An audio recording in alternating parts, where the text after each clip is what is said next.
Hey guys! In today's video, we will talk about how to get a loan from Credit Karma. Here is how you do it. Go to creditkarma.com in your browser. Before you apply for a loan, review your budget so you know how much you can borrow from Credit Karma.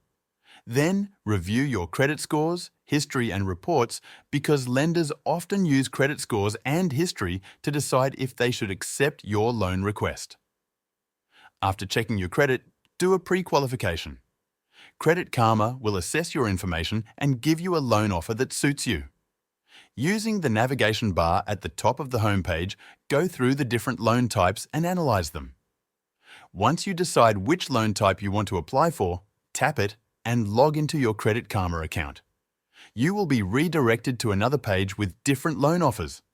Click on the loan offer you would like to apply for and you will be taken to the lender's website. Proceed to apply for your loan and submit your application, then wait for the lender to review your application. Getting a loan from Credit Karma is just that easy.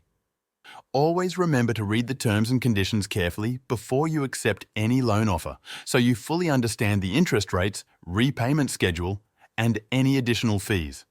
Being informed will help you avoid surprises and manage your loan responsibly. And that's it. Thank you for watching.